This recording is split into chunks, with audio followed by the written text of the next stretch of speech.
Yaxshimizlar qizlar, bugun o'tiladigan darsimiz باقالى.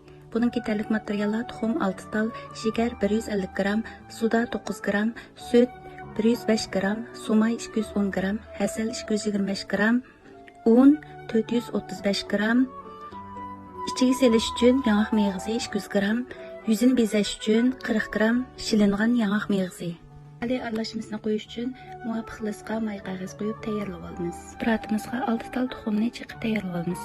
Ustiga shakarni selib, to'qliq chalg'ishda boshda tuvan xotda, ondan yuqori xotda ko'ptiramiz. Shakar butunlay erigicha ko'ptiramiz.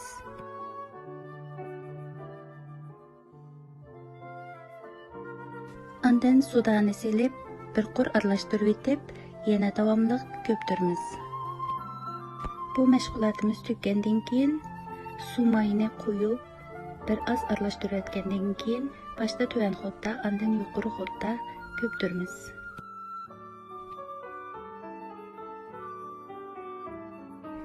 Sumayni ko'ptirib bo'ldik.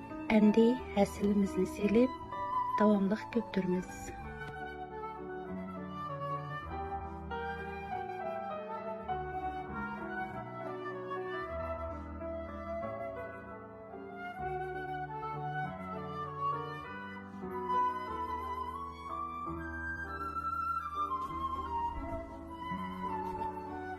Endi sutni qo'yib, tuvan xotda aralashtiramiz. Bo'lmasa chacharib ketadi.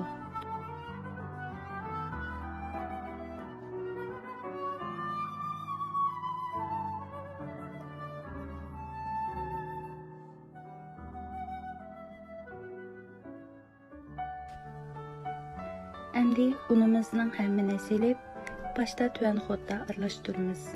Tuvan xotda aralashtirmasak, un bek to'zib ketadi.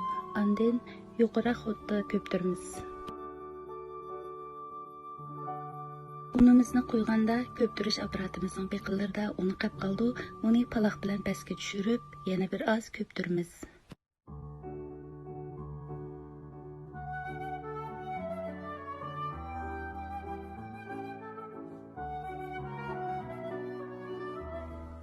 Endi ichiga selish uchun to'g'ralgan yong'oq meg'izni selib, bir qur aralashtirib etamiz.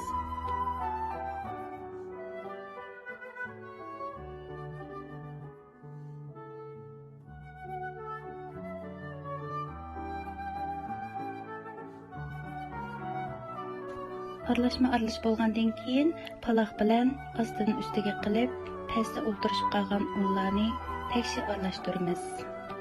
Aralashmamizni aralashtirib bo'lgandan keyin may qog'oz qo'yilgan lisqa aralashmani to'kib, jo'ziga yenik 1-3 qatim urib etamiz.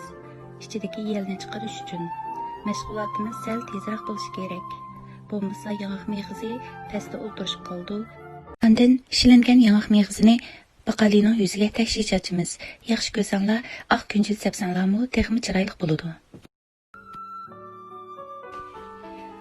Duxovkani oldin qizitamiz. Oldin qizitilgan 160 gradusdagi duxovkaning o'ttirisiga selib 60 minut pishiramiz. Bu vaqtda duxovkaning og'zida ochmaymiz. Bo'lmasa ko'pgan باقالى keyni yenib ketadi.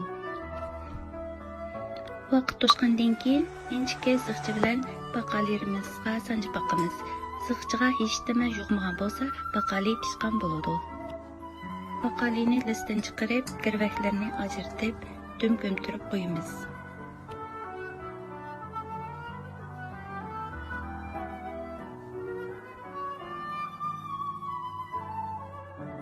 Hamda ostidagi qog'ozni suyib etamiz. Dum ko'mtirib sovutamiz.